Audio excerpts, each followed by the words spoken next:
So I've got a front moving in today and we're going fishing. And as this front moves in, it's going to bring a ton of wind. But before the front gets here, it's going to be slick calm. And so I've got two different techniques tied on today. And what I want to show you guys is when and where and why I pick different techniques. Like, how long do I stick with a bait? How long do I stick with an area? When do I actually decide to switch up and go from, say, a finesse technique to a power fishing technique? And so that is what today's video is about. We're gonna head to the lake, we're gonna get this boat in the water, and we're gonna get after it, and I'm gonna break it down for you guys. Out there on the main drag around them boat docks. So, look here, come on, eat it. There we go, I got him that time. Yep. He bit this thing 3 times. He bit it a few minutes ago. What do I got here? Well, a spot. Got a little smallmouth. Come here, buddy. Yeah, all right. You finally got it in your mouth. And I mean, I barely got you hooked, too. There we go. Little bitty dude. They're pretty, man. I mean, they're clean and pretty. He bit that thing. He bit it twice when I was over here before, and he just bit it again. And finally, I got him that time.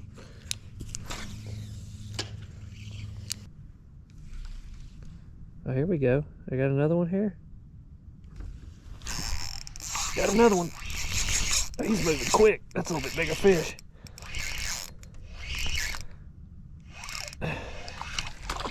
Yeah. Golly, these fish are so white, man. Come here, buddy. That's a little bit better one. Oh, I just popped him off. Come here, bud. Come here. Here, stop it kicking. Stop it kicking. Little fatty, come here. Woo. Little bitty, but still another one. Man. Oh, that's just dirt on him. I thought these fish had them little speckly things like them fish up north do, but it's just dirt. It's a pretty little fish. Thank you, buddy.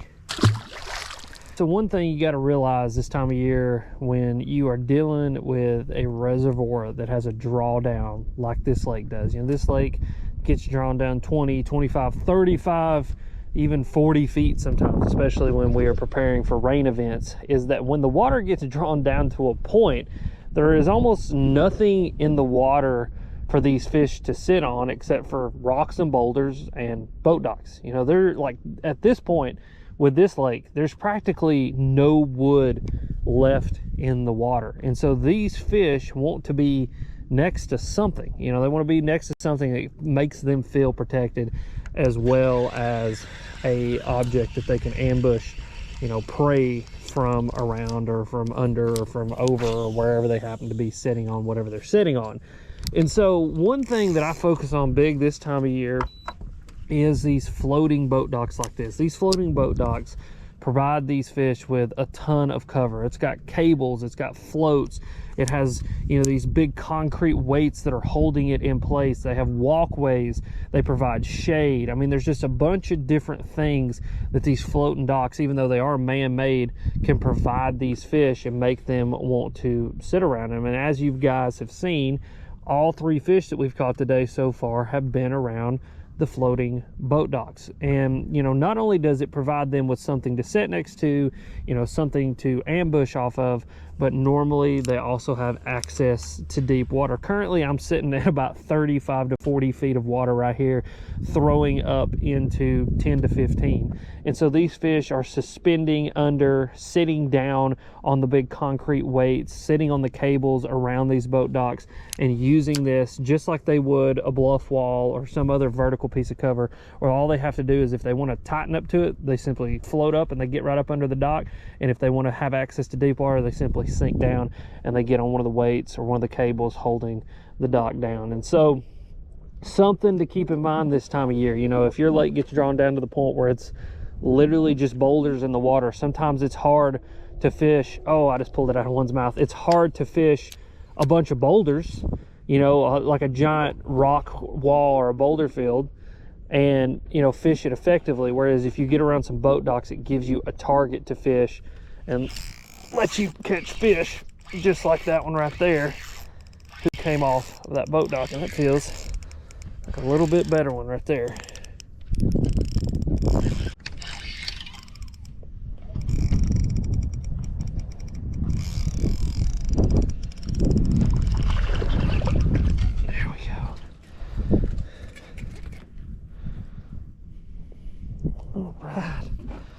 Not a big one, but it's a fish.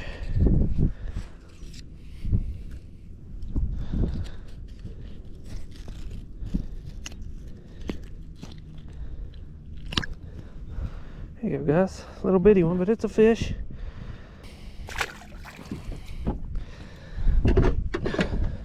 Eating the little crawdad, and that's probably what they're focusing on the most right now, is just little bitty crawdads just like that one. I'm sure if we were to throw a couple of these in the live well, or even take one and do a little necropsy on it, we would probably discover that there are a lot of little shad and little crawdads in their stomach, just because that's what they focus on this time of year. It's a slow moving, easy target for them to eat. They don't have to chase these crawdads down. These crawdads just come kind of crawling along the bottom, and honestly, it's like slow moving popcorn, and they just swim around and one piece at a time and pluck it up. So we're gonna keep dragging here though. This is definitely not the last floating boat dock we're gonna fish today. There's a bunch more that I want to go fish, and I kind of want to expound on this bite and see if we can go get some of these bigger than average fish to eat, because I mean, obviously all these are a little bit smaller. Doesn't mean there's not a big one sitting here, but we want to go try to find that little bit bigger fish.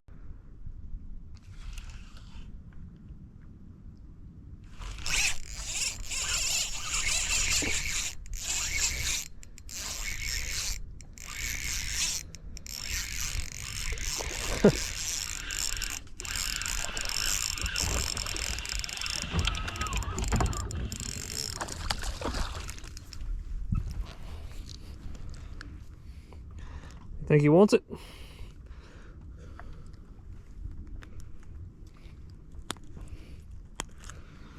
There's another one. It's funny, they're all schooled in the same size. That smallmouth has got a little crawdad in the back of his throat too. That's funny.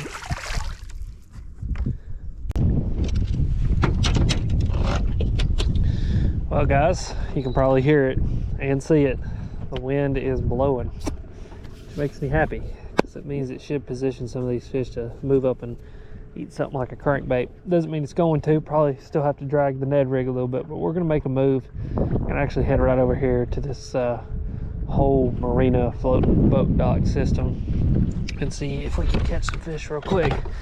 Because with this wind blowing like this, I still kind of want to drag the Ned, and I'm going to have to get in out of the wind. And the best place to do that is kind of back up in some of these cuts. So that's what we're going to do.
Well, spot.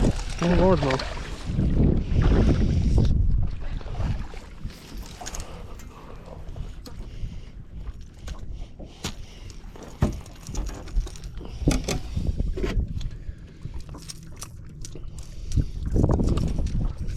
There we go, guys. Oh, greenfish. First greenfish of the morning. A pretty little fish. Look at that little scar right there. That messed up his fin too. Huh. That's crazy. Look at that scar all the way around him. Thanks, bud.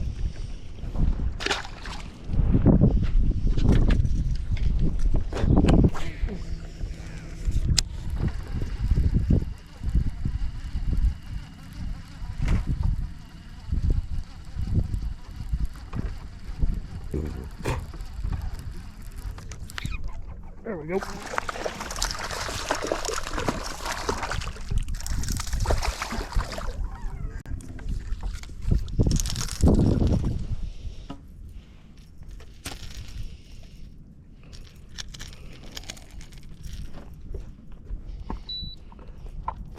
Well, guys, I moved back here in here behind this boat dock like I said I was going to, and the water is just a little bit dirtier and the wind is kind of blowing back here.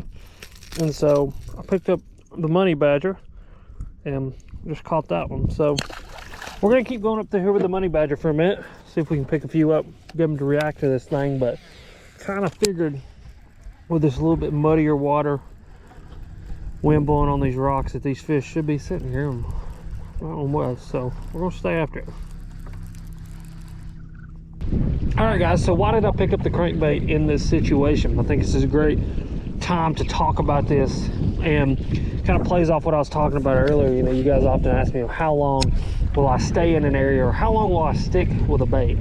Well, sticking with a bait for me is more situational than it is like actually a time frame thing. And you know, the situation that I'm in now really lends itself to a crankbait and throwing a crankbait. So what happened is I moved in behind this marina here. The water is obviously a lot dirtier than it was out there on the main lake where we were dragging the Ned rig. The wind has now started blowing pretty significantly. I mean, to the point that I'm actually kind of fighting the boat here and fighting in the wind. And so a crankbait in this situation is what I'm going to pick up. You know, a little bit dirtier water, wind blowing in on these banks, a little bit deeper, more vertical style banks, not that kind of gradual tapering off, even though it's kind of gradually tapers off here, but this is that more vertical style stuff. And so for me, this just screams a crankbait, especially in these conditions. And the water is also warmer back here. I'm actually looking at almost a 52-degree water temperature on this part of the lake, and I think a lot of it has to do with that water. It's just a little bit dirtier, and so that little bit dirtier water is warming up just a little bit quicker. But I think the biggest factor as to why I picked up the crankbait is just the fact that the wind is blowing. I mean, you can drag a Ned rig in this stuff, it's just really, really hard. It's going to be a lot easier to be able to pick up that crankbait and just go up these banks and try to get these fish to react to it. And obviously we've had two fish back here in this little bit dirtier water on these wind-blown banks react to this crankbait. So we're going to keep it in our hand for a few more minutes, keep breaking down these banks. Obviously you guys can hear the wind is absolutely howling, and from what I'm hearing and what the weather looks like, it's only going to get stronger all day long. So honestly, there's going to be a point today at which I don't need to be out here anymore, but we're going to fish until I feel like we're at that point and then head on back. But I feel like with this wind blowing like this and these fish, you know, a little bit more apt to eat a crankbait in this dirtier water, that we should be able to catch some fish back in here and hopefully put some more fish in the boat in a little more power fishing style deal.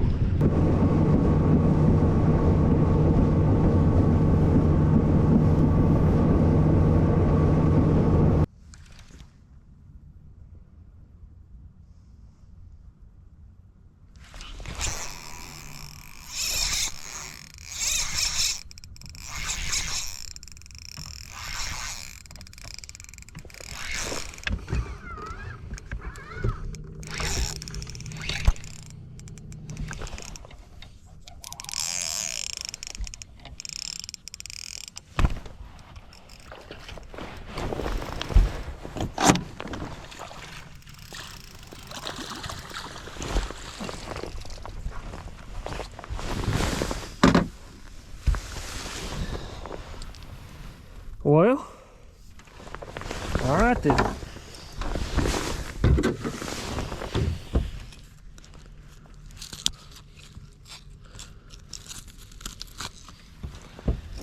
There you go, guys. Ain't a giant, but that was a fun fish. Thank you, bud.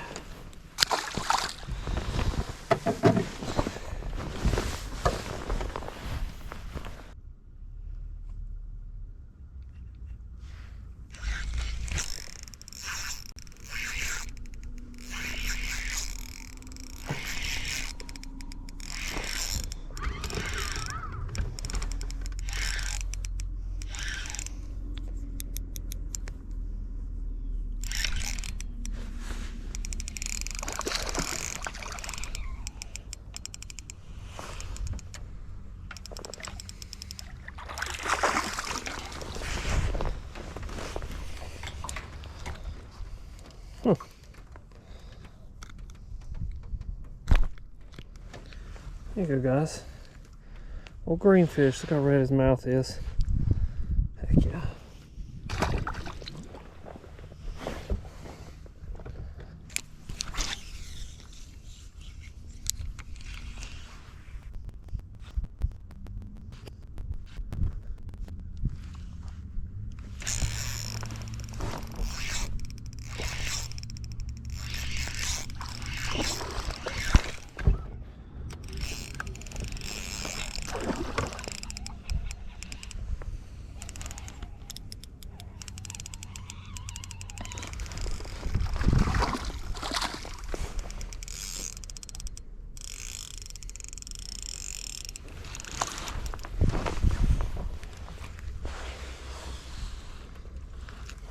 Another solid one.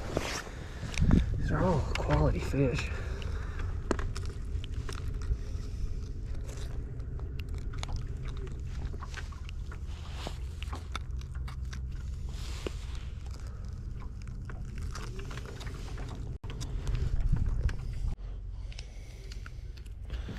There you go, guys. Another pretty fish on the old Deadly Nedley in the methylate. It's a pretty fish. Come here, bud. These floating docks.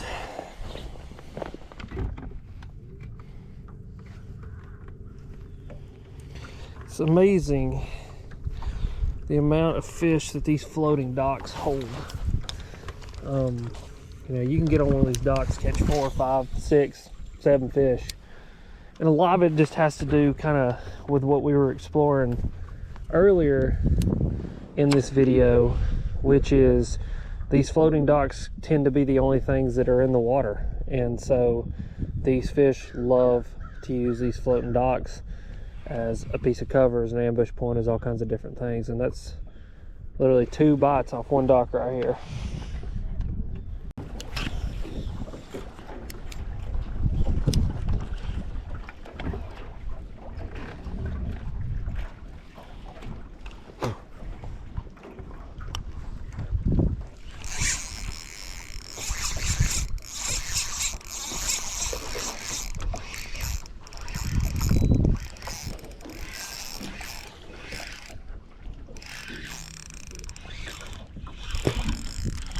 Little smallmouth.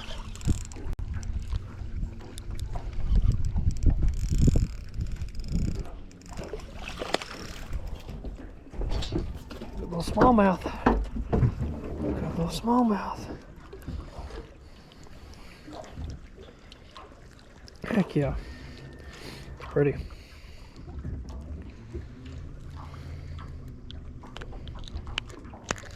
There we go. What a pretty fish. Not big, but pretty. It's awesome. Sitting right on that point right there.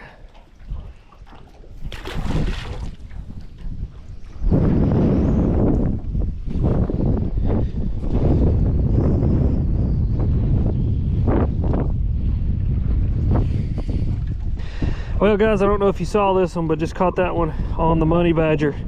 He absolutely railed that thing. Actually had to just pick up the money badger because the wind is just absolutely howling. So we're gonna lock it in our hands for a few minutes, go see if we can catch a few more like this. I'm gonna break down why this fish is probably eating the way that it is and kind of the bite that we've got going on here. It's pretty obvious, but I still want to break it down so you guys understand it.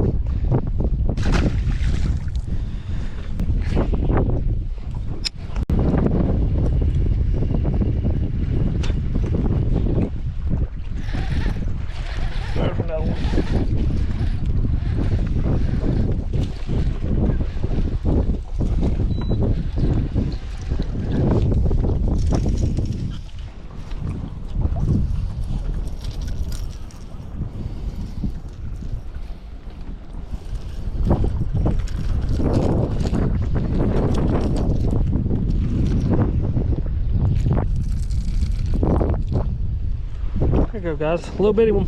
Definitely not quality like that other one I had over there, but still a bite. Hanging out under that floating boat dock.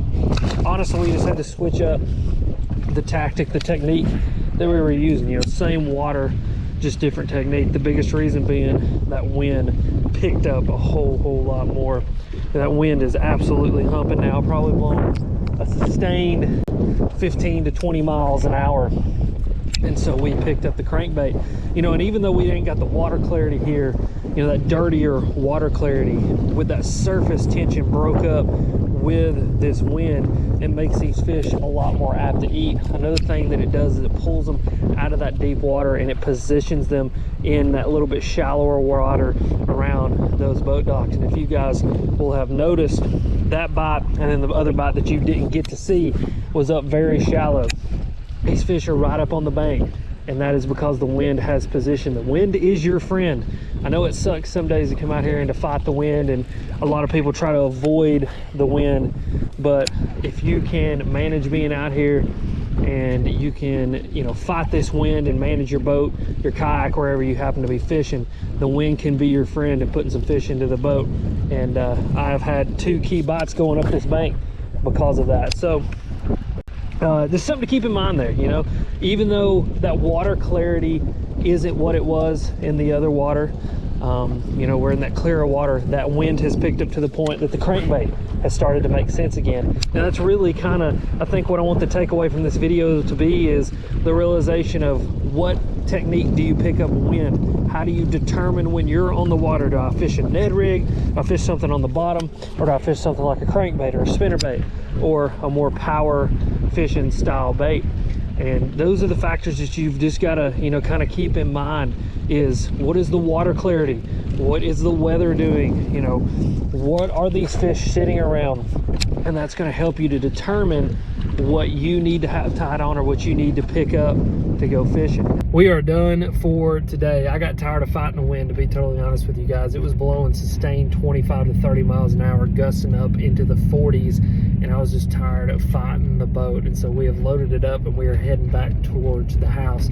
I hope this video brought you guys some value today. I came out here with a plan. I was able to put the plan together and hopefully show you guys kind of how I choose what I'm going to throw, when I'm going to throw it, how long I throw it, and kind of give you guys an idea of how you can hopefully apply some of that to your fishing toolbox and go catch some fish on your bodies of water. If you enjoyed this video, please click this video that's popping up right here. It's another winter fishing video just like this one. But as always, you guys are sweet, and thank you for watching.